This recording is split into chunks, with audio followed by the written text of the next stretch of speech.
bu ñu nekkoon. mais ce sont des Sénégalais yoo xam ne nabu dañoo bàyyi njaboot. dañoo bàyyi lépp loo xamante ni amoon nañ ko en tant que civil teg ko de côté concentré wu sur les intérêts les intérêts généraux du Sénégal. donc ñooñu sacrifice bi nga xamante ni def nañ ko pour la nation ñooñu lépp li nga xamante ni teg nañ ko en tout cas pour cette nation sénégalaise là on leur doit justice war nañu leeral ci yan anam la ñu nekkee woon war nañu leeral ci yan anam la ñu demee. waaye tam war nañoo leeral lépp loo xamante ni en tout cas ça touche à cette histoire là donc bu dee door nañu ko tey ñun encore une fois dañuy ñaaxaat la justice mu dem ci au fond bu mu nekk naxee mbaay. bu mu nekk loo xam ne dañ koy jël teg ko sur la table automatiquement après on détourne le regard non mais na doon luy wëy te bu ñu paree si ñoom i tamit y a beaucoup d'autres choses yoo xamante ni tey ji sénégalais ñu ngi ciy xaar réponse te pour man waruñ cee flancher benn yoon dañoo war a wëy ci li nga xam ne rek mooy gëstu boobee. d'accord jërëjëf Farima alors ajaratu Mamy audition Pape Mamadou Seck ndax du leeral li nga xamante ne moo ñeel mbirum force spéciale ñu xam ndax montage politique la woon wala c'était loolu lu am la woon parce que boobaak léegi ñu ci bëri ci sénégalais yi amuñu lu leer ci li nga xamante ne moo ñeel wàllum force spéciale ñii naan info la woon ñii naan intox la woon ñii naan mbirum contexte politique bi amoon moo tax ñu defoon ko ñu amate woon ko mais du woon loo xamante ne lu réel la. ndeysaan boo ne force spéciale daf may fàttali rek 4 avril ak ngooni bi ñu nekkee ci tribune ba gis force spéciale di défilé. léegi da ngay gis peuple bi ci saa si ñëpp naan kon ñii ñooy force spéciale yi dëggantaan ñi ñu doon woowee force spéciale qui était-il en réalité. wala dañ leen en tout cas tuddee woon noonu rek mais. Le résultat au final mooy ne effectivement c'est une affaire à $1000 parce que kenn ku ci nekk je crois que li nga xamante ne moom mooy curiosité bi mu suscité woon concernant cette affaire là mais au-delà de tout cela nekkoon na loo xamante ne maanaam dafa ëlëmoon xelu nit ñi ci lu jëm ci wàllum justice ak leen lu ci topp bien entendu peut-être que l'audition de Pape Mamadou Seck ainsi que des anciens détenus yi nga xamante ne xëy na François Mancabou bokkoon nañu cellule témoignage yi nga xam ne mën nañ ko apporter dina servir à éclairer la lanterne des Sénégalais concernant cette affaire-là puisque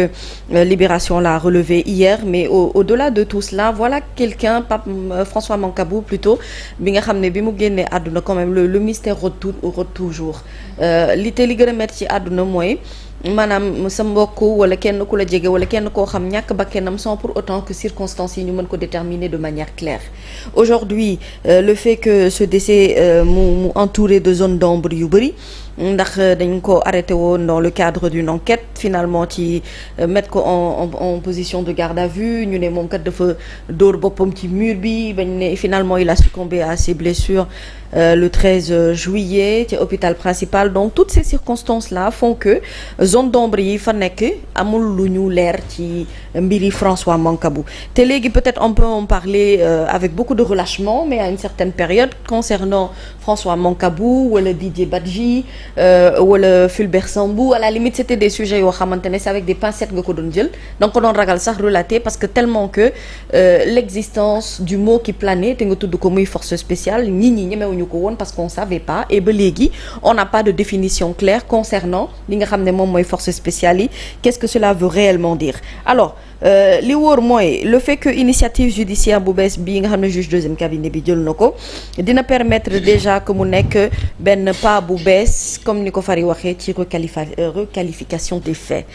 ñu mën a xam dëgg-dëgg qu'est-ce qui s'est réellement passé su fekkente ne c'est une mort disons naturelle boo xamante ne amul benn lakk-lakk bu ci na am au moins ça permettra à la famille ñu mën a passer au-dessus de cette affaire-là mais bu fekkente ne dëgg-dëgg on peut aller vers l'ouverture d'un procès ou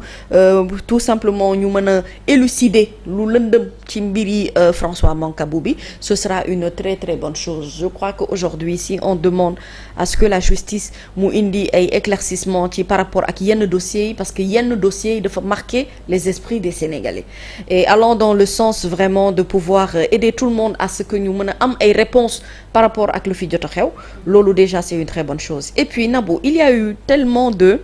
dossier de justice yoo xamante ne ni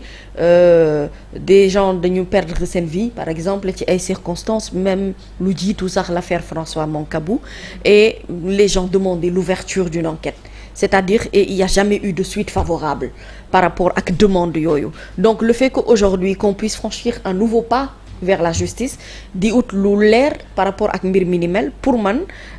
déjà ça montre que justice bi mu ngi ci yoon bu baax bi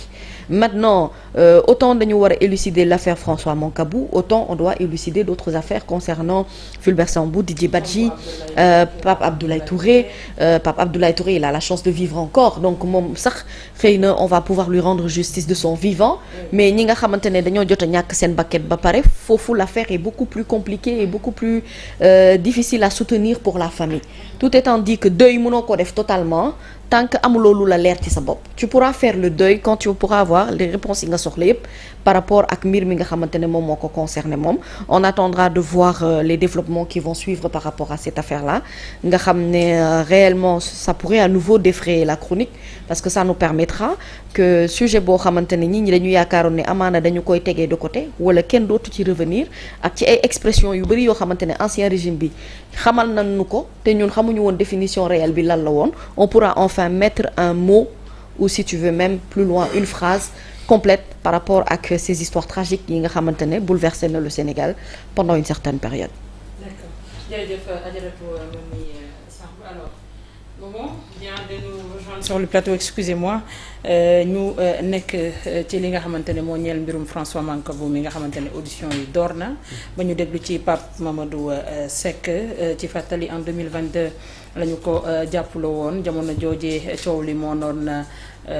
mbirum politique tension yi bëri woon ci réew mi. ñu jàpp ay nit nag ne ñooñee ay force spéciale la moom mu bokkonti ci li nga xamante ne moom la ñu fësaloon ci seen i kàddu bokk na ci ne dafa faatu ci biir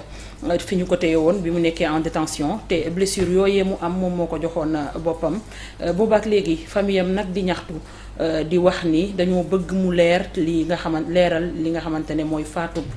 François Mancabou bu ñu tàmbalee li nga xam ne mooy audition yi dooree ko ci Pape Mamadou Seck mi nga xam ne dañ ko ci doon tudd ndax mën nañoo am yaakaar dossier bi daal di leer une bonne fois pour toutes. Bonjour et bienvenue. maa ngi lay nuyu di nuyu Khadim Bamba. Ngoné Saliou Fary Mamy Samb madame Dia. ñu ngi lay fay bu baax. namoon nañ la. ak mbokk internet yëpp. tu les as beaucoup manqué. c'est normal c'est normal. c'est normal. lu tax c'est normal. ma amee loolu. dëgg la de. nangu na. d'accord na. waaw xam nga Nabou. oui mbirub François Mancabou. dafa nekk loo xamante ne nii ay fait yu doy waar la. mooy nit la ku ñu fekk këram benn ngoon wala guddi. daal di koy arrêté d'une manière bu brutale yóbbu ko bi ñu ko yóbboo itam soxnaam bi nga xamante ne nii moom moo ko gënoon jege jamono jooju dafa am ay témoignages yu mu def. mooy soxnaam moo wax ne bi mu nekkee këram moom ak boroom këram muy François Mancabou ñu fekk ko fa daal di ñëw ak seen yooyu ñuy def rek mel ni kuy jàpp benn. ngandi mbànd yooyu noonu ñëw daal di ñëw dajji kër gi yooyu xam nga ñëw fekk ko jàpp ko yóbbu ko